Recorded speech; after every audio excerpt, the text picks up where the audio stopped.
બેલ્જિયમથી હું જ્યારે ઇન્ડિયા આવી એનો મારો એક્સપિરિયન્સ કેવો રહ્યો અને તમારે અત્યારે ટ્રાવેલ કરવું જોઈએ કે નહીં, અને કરતા હોય ટ્રાવેલ બેલ્જિયમથી કે યુરોપથી કોઈ બી કન્ટ્રીથી તો કેટલા પ્રિપેર્ડ રહેવું જોઈએ આજે હું તમને જણાવીશ.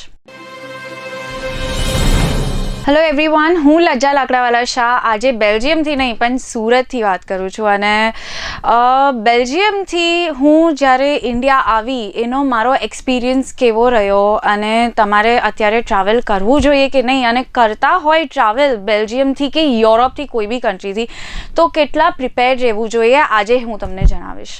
હાલમાં હું સુરતમાં છું એન્ડ બેલ્જિયમથી જ્યારે અમે આવ્યા, વેન વી કેમ ઓન બિફોર અ વીક કે બિફોર 10 days જેવું જ્યારે અમે આવ્યા હતા ત્યારે અમે ઓલરેડી ત્યાંથી પ્રિપેર્ડ જ હતા. તો જ્યારે અમે બેલ્જિયમથી આવ્યા ત્યારે ઓફકોર્સ જે ટેસ્ટ કરવાનું હતું એ તો કરાવીને જ આવ્યા. જે પ્લેનમાં બેસવા માટે રિક્વાયર્ડ છે ટેસ્ટ કોવિડનું, એ કોવિડ ટેસ્ટ તો અમે ત્યાંથી કરાવીને નીકળ્યા હતા. ત્યાં સુધી જ્યારે બધી સિચ્યુએશન નોર્મલ હતી ત્યાં સુધી બધું નોર્મલ હતું, પણ યસ ઓમિક્રોનના જે કેસીસ હતા એ આવવા માંડેલા હતા અને યુરોપમાં સૌથી પહેલો કેસ બેલ્જિયમમાં જ કન્ફર્મ થયો હતો ઓમિક્રોનનો.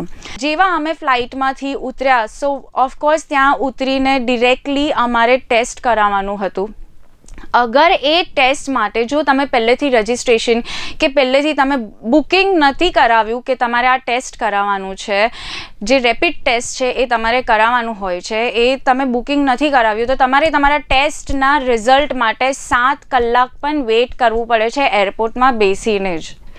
બટ ગુડ દેટ અમે રજિસ્ટ્રેશન ઓલરેડી કરાવી દીધેલું હતું બેલ્જિયમથી નીકળતા પહેલાં. કેટલા તો ફોર્મ ભર્યા હતા, એર સુવિધા ફોર્મ, દેન અમારે ટેસ્ટ જે હતા એ બધે જ બતાવવાના હોય. એને ચેક કર્યા વગર તમને ફ્લાઇટમાં બેસવાનું પણ અલાઉડ નથી.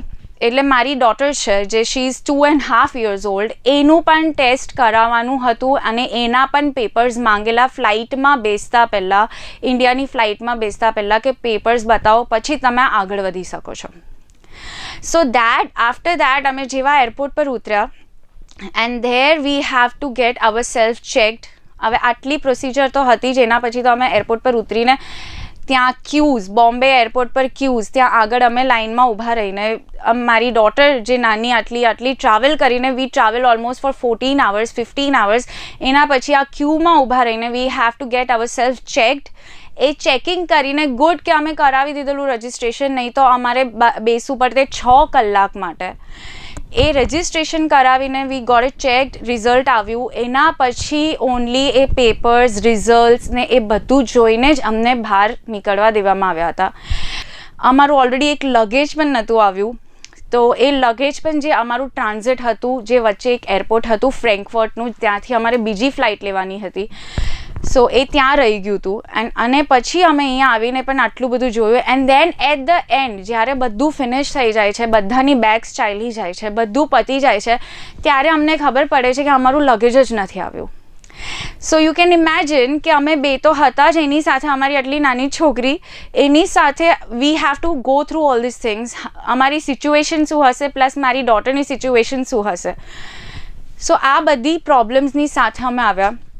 એન્ડ દેન આફ્ટર લીવિંગ અમારે રિઝલ્ટ લઈને, જ્યારે વેઇટિંગ એરિયામાં રિઝલ્ટ લઈને, વેઇટિંગ એરિયામાં બી there was nothing. તમે ત્યાં કંઈ ખાવાનું પણ it was not available easily, કંઈ જ નહોતું એરપોર્ટ પર. And we were sitting all of us. અને પછી અમે રિઝલ્ટ લઈને અમારા પેપર્સ જોઈને અમને એરપોર્ટની બહાર જવા દે છે. એના પછી પણ વી આર કમિંગ હિયર. અમે જ્યારે બોમ્બેથી નીકળ્યા તો વી કેમ ઇન કારમાં આવીને અહીંયા કારમાં સુરત આવ્યા. By car V came to Surat. હવે સુરત આવીને બી ઇટ ઇઝ ગુડ કે સુરતમાં આટલું સ્ટ્રિક્ટ છે, but it was not said before કે આ બધું થશે અમારી સાથે. અમને એવું જણાવવામાં પણ નહોતું આવ્યું કે આ કદાચ બધું થશે, બટ ઇટ ઇઝ ગુડ. સો અમે જેવા આવ્યા એના એક દિવસ પછી એ લોકો અમારે ટેસ્ટ કરવા આવી ગયા. ટેસ્ટ કરવા આવ્યા, ટેસ્ટ કર્યું, મારી છોકરીનું પણ ટેસ્ટ કર્યું, જે ફર્સ્ટ ટાઈમ એને નોઝમાંથી ટેસ્ટ કરાવ્યું હતું. જે બેલ્જિયમમાં ટેસ્ટ કર્યું હતું that was from the mouth અને એ બીજું કંઈ જ નહોતું, પણ અહીંયા એને નોઝમાંથી ટેસ્ટ કર્યું for the first time. She is just 2.5. પછી અમારા ટેસ્ટ કર્યા, ઘરે ચેક કરવા આવ્યા SMCવાળા, એન્ડ ધેન બોર્ડ પણ માર્યું because it was mandatory quarantine. So nothing against it, it is very good કે બધું થયું, but you have to be mentally prepared કે ભાઈ આ વસ્તુ થવાની છે. અમે પ્રિપેર્ડ તો હતા જ. 7 days ઓલ્સો ફોન આવ્યો હતો કે ભાઈ એવરીથિંગ ઇઝ ઓકે, બધા ઓકે છે, કોઈને કંઈ હેલ્થ ઇશ્યુઝ નથી, હેલ્થ પ્રોબ્લેમ્સ નથી. સો આટલા પ્રોબ્લેમ્સ પછી અઠવાડિયા પછી કદાચ અમે લોકો થોડા નોર્મલ સિચ્યુએશનમાં આવ્યા, અને હવે અમે પાછા અઠવાડિયા પછી નીકળીએ પણ છે. આ બધા રૂલ્સ, આ બધા રેગ્યુલેશન્સ, આટલું ટેસ્ટિંગ, એવરીથિંગ, એ બધું અમે ઓલરેડી 2 કોવિડ વેક્સિનના ડોઝીસ ઓલરેડી લીધા છે. એન્ટવર્પમાં બેલ્જિયમમાંથી લઈને આવ્યા છે અમે લોકો. અમે બધાને કમ્પલસરી છે ત્યાં, અને અમે લઈને આવ્યા છે. થેન્ક યુ વેરી મચ, અને હું તમારી સામે પાછી આવીશ.